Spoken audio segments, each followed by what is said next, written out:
Hello everyone. I have a story to tell you about how my absolute nightmare boss finally got what he deserved.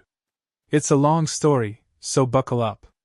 It's a journey of disrespect, panic, and the most satisfying revenge plan I could imagine, all without breaking any rules. I just had to share it with people who might be going through the same thing. For context, I worked at this mid-level marketing firm for about 3 years. My boss, let's call him Brent, was hired about a year ago to head up our department. At first, he seemed normal. Maybe a little too sly, always talking about his great connections and workplace revolution. But we were optimistic. The previous boss was a nice guy who had retired, so it was time for a change. The first red flag was subtle. Brent started canceling our weekly one-on-one meetings. Then he would cancel the meeting at the last minute and show up completely unprepared, scrolling through his phone while I tried to talk about my projects. It made me feel invisible, like my work didn't matter. But I figured he was just busy, right? Trying to make a good impression upstairs. I gave him the presumption of innocence. Oh, if it weren't for me, you were so naive.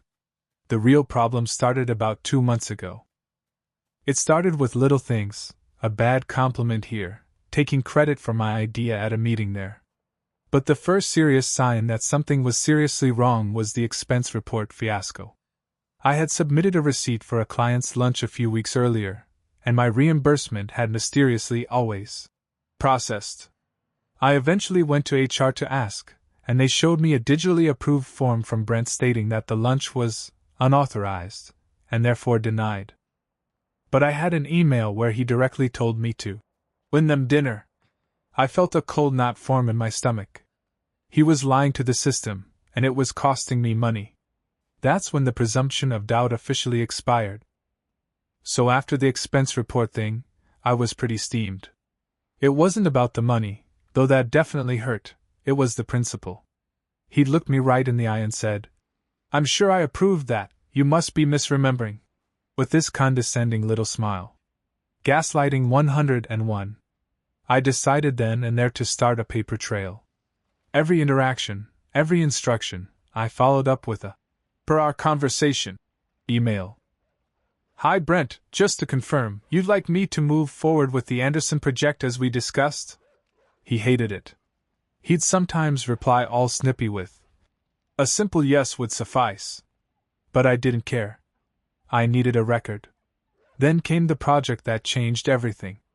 We were pitching a huge new client. Nexus Tech. Brent assigned me to lead the creative concept. I poured my soul into it for 2 weeks, working late, coming in early. The day before the big pitch meeting, Brent calls me into his office. He tells me he's concerned about the direction and that he's going to take a pass at it himself to tighten it up. My heart sank. I knew what that meant. The next morning, in the pitch meeting with the Nexus execs, Brent pulls up the deck. My stomach dropped. It was my deck. My concepts, my designs, my copy. The only thing he'd changed was the author name on the title slide. It now said, Brent Miller. He didn't even glance my way. He presented my entire work as his own, word for word. I just sat there, frozen, a smile plastered on my face while my insides were screaming. I felt like I was going to be sick. The client loved it, of course. They praised his vision. And he just ate it up. Thank you, it was a real labor of love," he said. I wanted to disappear. After the Nexus pitch, I was a mess. I felt completely hollowed out. All that work, that passion, just stolen. And the worst part? I couldn't say anything in the moment without looking like I was causing a scene and sabotaging the company's chances. I was trapped. A few days later, Brent called me back into his office. I braced myself for more condescension, maybe a pat on the head for my support role. But he surprised me. He was all smiles. "That pitch was a home run, thanks to the team's effort," he said, being deliberately vague. Then he leaned forward. "And because of that, I'm putting you forward for a promotion. A senior role on my team. It comes with a significant pay bump." I was stunned. Maybe I'd been wrong about him. Maybe this was his weird, messed up way of making amends. The anger I'd been clinging to started to melt away, replaced by a cautious optimism. I thanked him, probably way too profusely, and left his office feeling like a weight had been lifted. For 2 weeks, I walked on air. I worked even harder, believing the promotion was just around the corner. I even started casually looking at apartments online, dreaming about what I could do with the raise. Then I ran into Sarah from HR by the coffee machine. "Hey," I said, smiling. "Any news on that promotion paperwork Brent submitted for me?" Sarah looked genuinely confused. "Promotion? I haven't seen anything from Brent about a promotion for anyone on his team. The only thing he submitted recently was a request to hire a new senior role, externally." She must have seen the color drain from my face because she quickly added, "Oh, maybe he just hasn't sent it to me yet. I'm sure it's coming." I knew it wasn't. The promise was just another lie, a cheap tactic to keep me quiet and working hard. The hope I'd felt curdled into something much darker and more solid. This was war. The fake promotion promise was the final straw. The hope turned into a cold, hard resolve. I wasn't just mad anymore, I was strategic. I started paying attention to everything Brent did, every little habit. One of his worst habits was his arrogance with technology. He was always complaining about our ancient project management software, but he refused to learn how to use it properly. He'd often call me over to his desk to help him find a file or print a stupid thing. He'd bark orders while I clicked around on his computer. One afternoon, he called me over, frustrated. "The system is frozen. Make it work." He got up and stormed off to yell at an intern about something. I clicked out of the frozen window and there, on his desktop, was a folder I'd never seen before. It was labeled, "Tax Stuff Personal." My first instinct was to ignore it. Personal is personal. But then I saw another folder right next to it labeled, "Client Gifts Off Books." My blood ran cold. Off books. That's not a thing. That's a very, very not okay thing. My heart started hammering against my ribs. This was a huge violation of privacy, but it was also potentially the key to everything. I could hear him still berating the intern down the hall. I knew I had about 60 seconds. I took a deep breath, my hand shaking. This was the point of no return. I double-clicked. My mouse pointer hovered over the "Client Gifts Off Books" folder. Every professional instinct I had was screaming at me to close the window, walk away, and report his computer was just frozen. But the image of him smugly presenting my work, the lie about the promotion, it all flashed in my mind. I clicked. The folder was a mess of spreadsheets and scanned PDF receipts. My eyes scanned the documents, my brain trying to process what I was seeing faster than I could actually read. It was a ledger. But not any company ledger I'd ever seen. Client names were listed with dollar amounts next to them, much larger amounts than our corporate gift policy allowed. There were receipts from electronics stores, luxury hotels, even a jeweler. None of this had gone through our official finance department. I was sure of it. Then I saw the column header that made my stomach drop into my shoes. Kickback arrangement %. This wasn't just about violating a gift policy. This was about bribes. He was taking kickbacks from clients for steering company contracts their way, and he was using company funds disguised as client gifts to do it. He was stealing from the company. I heard his voice getting louder down the hall. He was wrapping up his tirade. Panic shot through me. I fumbled, quickly closing the folder and the window, making sure his desktop looked exactly as it had before. My hands were ice cold. As I stood up, pretending to be fiddling with the monitor cable, he walked back in. "Did you fix it?" he snapped, not even looking at me as he sat down. "Yeah, it was just a frozen window." "You're all set," I said, my voice sounding strangely calm and distant to my own ears. "Good. Don't you have work to do?" he said, already typing away, completely oblivious to the bomb I had just discovered on his computer. I walked back to my desk on autopilot, my mind racing 1,000,000 miles an hour. This was so much bigger than I ever imagined. I couldn't sleep that night. The numbers from that spreadsheet were burned onto the back of my eyelids. I felt like I was holding a live grenade. Part of me wanted to go straight to HR or the CEO the next morning. But another, more cautious part knew I needed more than a 60-second glance. He could explain it away, say I misunderstood, and then I'd be the one in trouble for snooping. So I did something stupid. I decided to confront him. Not about the kickbacks, I wasn't that brave, but about the promotion. I thought if I could corner him on that lie, maybe I could gauge his reaction, see how deep the deceit went. I scheduled a meeting with him for the next afternoon. I practiced what I would say in my head 100 times. I walked in, sat down, and calmly said, "Brent, I was just following up with HR on that senior role promotion you mentioned. They don't seem to have any record of it. Could you clarify the timeline for me?" His face went through a rapid series of expressions: surprise, annoyance, and then a cold, calculated calm. He didn't even try to deny it. He leaned back in his chair and steepled his fingers. "Look," he said, his voice dripping with faux sympathy. "I fought for you, I really did. But upstairs, they just don't see you as leadership material.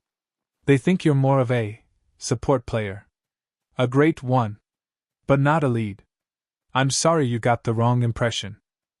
He was throwing me under the bus and blaming upstairs for a promotion he never requested. The audacity was breathtaking. I just stared at him, my carefully rehearsed speech completely forgotten. "I managed a week. I see." Then he added the final twist of the knife. "And between us? A little advice.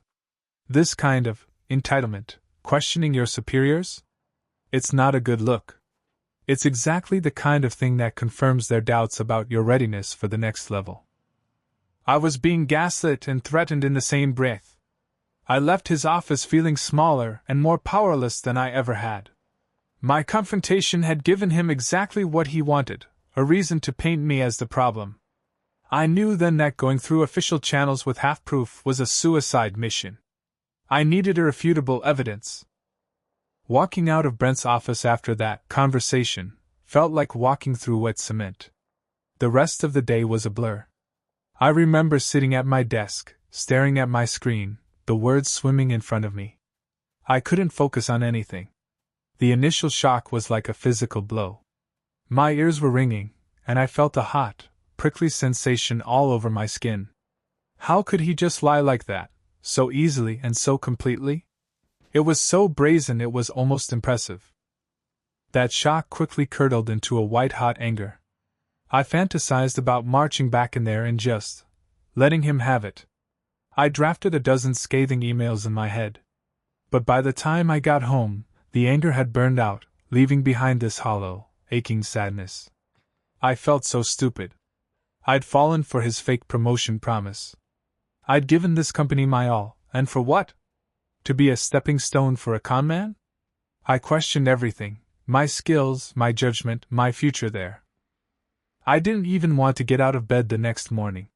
What was the point? That low point lasted a couple of days. I'd put on a brave face at work, but inside I was just going through the motions. Then, one night, I was talking to a friend about it, and she said something that stuck with me. "You can't control what he does. You can only control how you respond." It was like a switch flipped. The sadness didn't disappear, but it got compartmentalized. I accepted that Brent was never going to be the decent boss I'd hoped for. I accepted that he had fundamentally disrespected me and likely many others. And with that acceptance came a strange sense of calm. The emotional roller coaster was over. Now, it was just about the facts. It was time to stop reacting and start acting. That calm acceptance was the most powerful feeling I'd had in weeks. The tears and rage were gone, replaced by a cold, clear focus. I wasn't going to quit. Why should I? I liked my job, my coworkers, and the company itself. He was the problem, not me. Leaving would just let him win and do this to someone else. I also knew I couldn't just blast everything I thought I knew to HR. As Brent had so deftly demonstrated, he was a master manipulator. He'd twist it, deny it, and I'd be the one looking paranoid or vindictive. I needed proof. Solid, undeniable, digital proof that even his silver tongue couldn't talk his way out of. My revenge wouldn't be dramatic or emotional. It would be quiet, meticulous, and utterly devastating. I decided to become a ghost. I would be the perfect, compliant employee. I would say, "Yes, Brent," and "Right away, Brent." I would be so boring and efficient that he would have no reason to even look in my direction. His arrogance was his greatest weakness. He believed he was the smartest person in the room. I needed him to feel so secure, so unchallenged, that he'd get sloppy. My mission was to get back into those files on his computer. But I couldn't just wait for another frozen screen moment. I needed a plan to access them remotely, to copy everything without ever touching his machine again. The risk was enormous, but the payoff would be justice. Not just for me, but for everyone he'd stepped on. The game was on. Okay, so I needed to get those files without physically touching Brent's computer again. I'm not some tech genius hacker, but I know my way around basic office software. My plan relied on two things: Brent's laziness and a feature everyone ignores. Our company uses a shared cloud drive for official documents. Brent, however, hated it. He called it unsecure and clunky. But really, he just didn't like that his bosses could see his work. So he often worked on local files on his desktop and only uploaded the final version to the cloud. He thought he was being slick. I remember that sometimes, when he'd take a pass at my work, he'd have me email him the Word document. He'd then edit it on his local machine and email it back. A little voice in my head started whispering. The next time he assigned me a big report, I saw my chance. I created the document, but before I sent it, I did something sneaky. I embedded a hidden object in the file, a linked Excel chart that pulled data from what I hoped was a file path he used often. It was a long shot, a total Hail Mary. I emailed him the document with a note. "Here's the draft for your review, per your request." My heart was pounding. If he opened it and the link was broken or weird, he might get suspicious. If he opened it and the link worked, it might create a temporary connection back to my computer. It was a risk. I waited. An hour later, my computer chimed. A notification popped up. Brent_work_computer is requesting access to Q3_financials. Excelsex. Grant access? Yes, no. I almost fell out of my chair. It worked. He'd opened the document, and the hidden link had tried to refresh its data. I quickly hit no on the request. I didn't want access yet. I just wanted confirmation. The trap was set. Now I knew his computer's network name. The door was identified. Now I just needed to find the key. Knowing his computer's network name was one thing. Actually getting in was another. I needed his password. This felt like an impossible task. I'm not a spy. But then I got lucky. Stupidly, absurdly lucky. Our IT department, in a push for better security, forced a company-wide password reset. Everyone had to create a new password that met specific complexity requirements. This was usually announced via email, and most people just grumbled and changed it. The next day, Brent called me over to his desk. Again. He was red-faced and fuming. This stupid system locked me out," he hissed, trying to keep his voice down. "I just changed my password yesterday and now it's not working. I have a call in 5 minutes. What's the trick to this thing?" My heart started doing that hammering thing again. This was it. This was the moment. I leaned over, pretending to look at the login screen. "Oh, sometimes the new password has to include a special character that isn't on the first page of the keyboard," I said, making up complete nonsense. "Like the tilde. Did you use a tilde? A what? No. What even is that?" he sputtered, completely frustrated. Here, I said, my voice miraculously steady. Just type in what you think your new password is, and I'll watch. Sometimes I can spot the issue. It was a ridiculously transparent ploy. But he was so angry and so pressed for time that he didn't even think. He sighed in exasperation and started typing. I didn't look at the screen directly. That would be too obvious. I watched his fingers on the keyboard, my peripheral vision taking a perfect, crystal-clear mental photograph of every key he pressed. He hit enter. See? Invalid! Huh, I said, playing dumb. Maybe try it again, but in all caps. The system is so glitchy. He did it again, slower this time, muttering under his breath. I got a second confirming look. I now had his password. Twice. I'm not sure, Brent. You might just have to wait for IT to call you back, I said, injecting a note of fake sympathy into my voice. He waved me away dismissively. Useless. Fine. Whatever. I walked back to my desk, my hands trembling not from nerves, but from sheer, disbelieving triumph. The universe had literally handed me the key. I had his password. The lock was about to be picked. I couldn't do it from the office. The network logs would show my computer accessing his, and that would be a dead giveaway. I had to do it from somewhere else, a neutral location. I decided on a coffee shop with public Wi-Fi a few towns over. It felt like I was in a spy movie, which was equal parts thrilling and terrifying. That night I couldn't sleep. The next day was Saturday. I drove to the coffee shop, ordered a large coffee I didn't need, and found a corner seat. I opened my laptop, my heart thumping so loud I was sure the people at the next table could hear it. Using the company's virtual private network, VPN, which we all had for remote work, I logged into the corporate network. Then, using the network path I'd discovered and the password I'd memorized, I attempted to remotely access Brent's work computer. The login prompt appeared. I typed in his username and the password, my fingers fumbling over the keys. I held my breath and clicked enter. There was a spinning wheel for what felt like an eternity. And then, his desktop screen loaded onto mine. I was in. I navigated directly to the Client Gifts Off Books folder. This time, I didn't just look. I started copying everything. Spreadsheets, PDFs, scanned receipts, everything. The progress bar crept along painfully slowly. Every time someone walked near my table, I minimized the window, my pulse spiking. I felt like a complete criminal. After 20 agonizing minutes, the transfer completed. I then did a quick search of his desktop for the word kickback. Another folder popped up, even more damning than the first.